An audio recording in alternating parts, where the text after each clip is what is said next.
Welcome to Ping 24 Updates, where you get the most important news and stories from around the world every day. Subscribe my channel and click the bell icon to stay informed. Subic Bay, Philippines. Japanese warships have arrived, marking a historic shift in Asian security.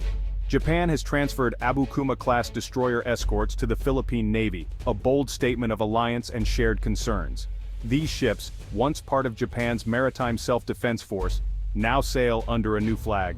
Designed for anti-submarine and anti-surface warfare, they provide a major upgrade for the Philippines.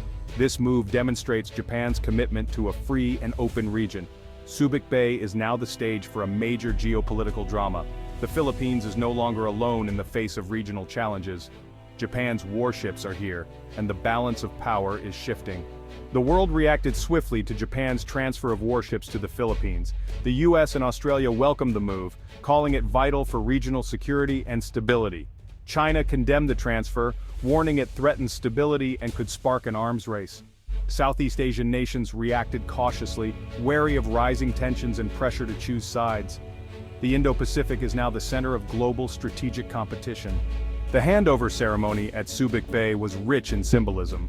Once a major US base, it now hosted top officials from the Philippines and Japan. Japanese flags were lowered, Philippine flags raised, the ships officially joining the Philippine fleet. The moment marked a new chapter in their relationship. For years, Japan's support was limited. Now it's full-fledged warships. The image of Japanese and Philippine sailors together sent a powerful message of unity. The ceremony at Subic Bay will be remembered as a turning point. A new era has begun. To grasp the significance of this transfer, we must look at Japan's post-war history. After World War II, Japan's constitution renounced war and limited its military to self-defense. For decades, Japan's self-defense forces were strictly for homeland protection. Selling or giving away military equipment was unthinkable. But Asia's security environment has changed dramatically. Japan has gradually reinterpreted its constitution, allowing peacekeeping and later collective self-defense. In 2015, new laws enabled Japan to aid allies under attack, a major shift. These changes paved the way for today's transfer of warships. The Abukuma-Class handover is a direct result of this evolving doctrine.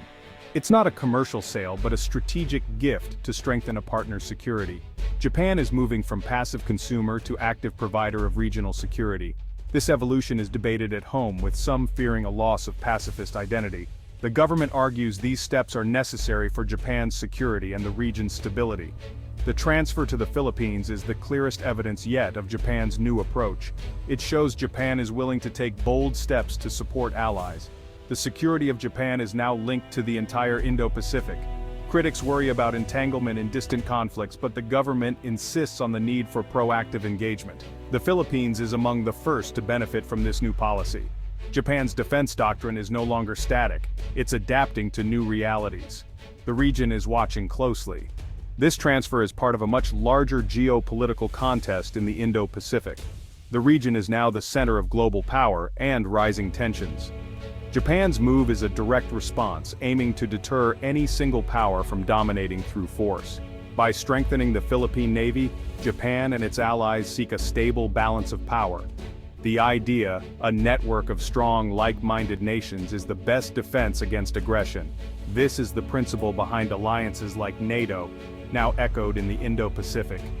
The US, Japan, Australia, and the Philippines are working more closely, sharing intelligence, conducting joint exercises, and transferring hardware. The Abukuma-class ships will help the Philippine Navy operate seamlessly with its partners. This flexible latticework of alliances is not a rigid block, but a web of overlapping partnerships. The Japan-Philippines relationship is a key thread in this web. China, however, sees this network as an attempt to contain its influence. Beijing views the latticework as a cage, not a shield. This fundamental difference in perception fuels regional tensions. The Indo-Pacific is now a chessboard of great power competition. Every move is strategic, every alliance scrutinized. The transfer of warships is a clear signal. The balance of power is being reshaped, the stakes are high, and the world is watching. The contest for the Indo-Pacific's future is underway. For the Philippine Navy, the arrival of the Abukuma-class warships is transformative. The fleet, long reliant on aging vessels, now gains modern technology and credible combat capability. Advanced radar, sonar, anti-ship missiles, and a helicopter deck bring a new level of maritime power. These ships can patrol, defend, and deter, changing the country's defense posture. Morale soars as sailors operate state-of-the-art vessels, signaling serious investment in national defense.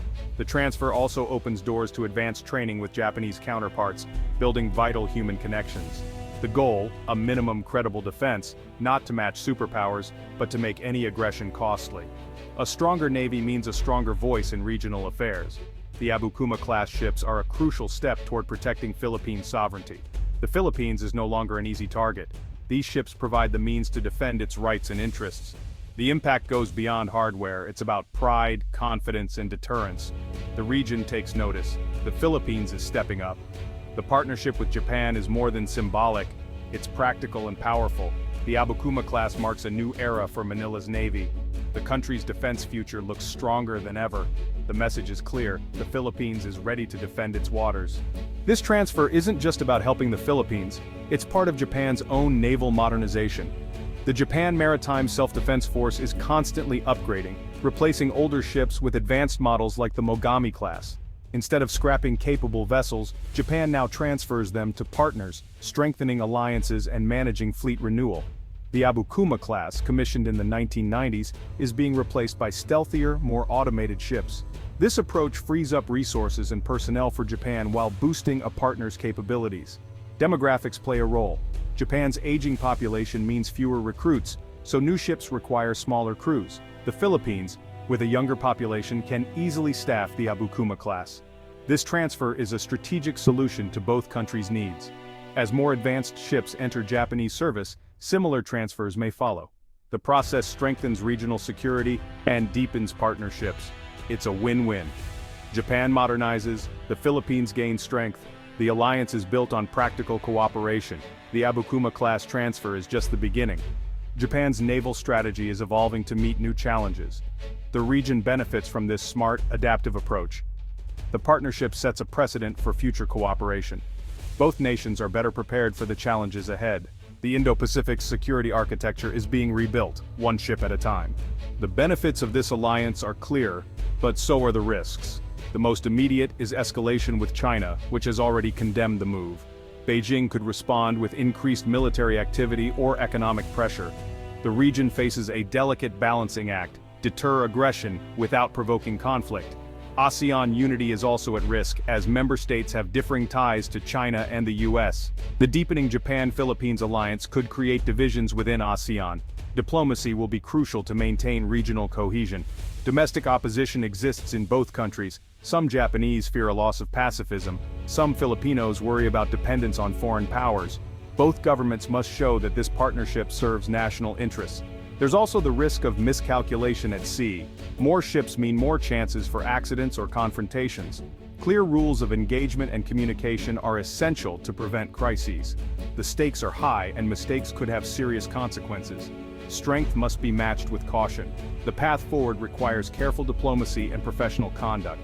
The alliance is a powerful deterrent, but it must not become a trigger for conflict. The region's stability depends on wise leadership. The world is watching how these risks are managed. The future of the Indo-Pacific hangs in the balance. Every decision now matters more than ever. Asia stands at a crossroads. The arrival of Japanese warships in the Philippines marks a turning point in regional security. For the first time since World War II, Japan is actively providing for another nation's defense. This bold move could create a more stable region, or spark new tensions. The outcome depends on choices made in the coming years. Diplomacy is essential. Japan and the Philippines must frame their partnership as defensive, not provocative.